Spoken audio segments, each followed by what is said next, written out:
Greetings. I'm Hal Meng with the Center for Food Preservation Arts. We produce these series of virtual canning parties called Stocking the Pantry, as well as other videos on canning techniques and home food preservation. And I've had many people, well, at least 2 or 3, ask me how I got into all this.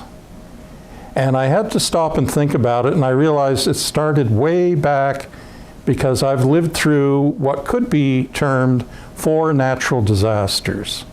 The Teton Dam flood that wiped out most of the city of Rexburg, Idaho, including my parents' home.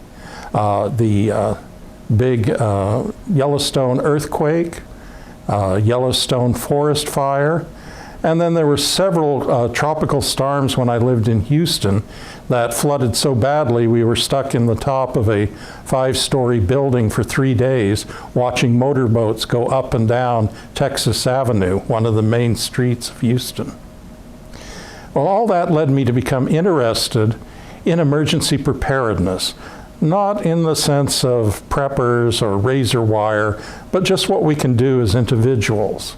And I got in contact with groups like Volunteering for FEMA and Amateur Radio and CERT and other preparedness groups, and began to observe that in communities and even neighborhoods where people had activities that they had shared previously, group things like anything from like quilting all the way through tool libraries or canning, that they tended to get back on their feet sooner.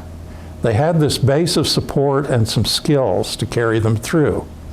And so I became interested in how I could pursue this personally and got involved with bartering. In fact, I even got involved with starting a group here in Tacoma, the Fair Trade and Barter System. Well, here in COVID, most of that is now online.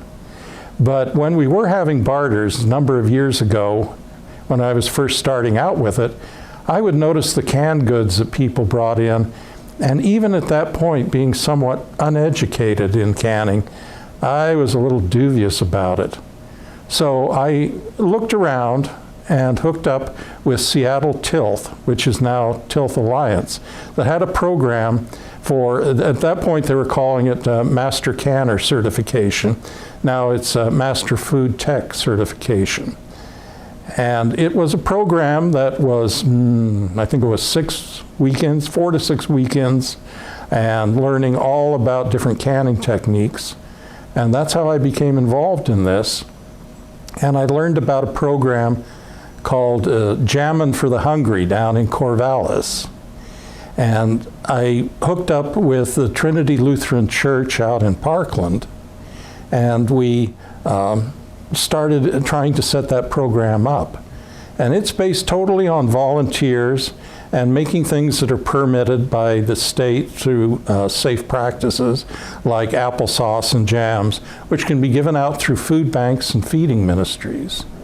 But we also have classes and now these online programs to help people to be better prepared by doing small batch canning or getting together to do large batch canning and preserving and freezing and dehydrating. And so basically, in a nutshell, that's how I got into all of this. And so thank you. We're going to be more of these, which we're tentatively calling Reflections and Ramblings. And there'll be small clips that we'll either put internal to other videos or they'll be standalone pieces. So thank you for joining us. Keep canning and stay safe.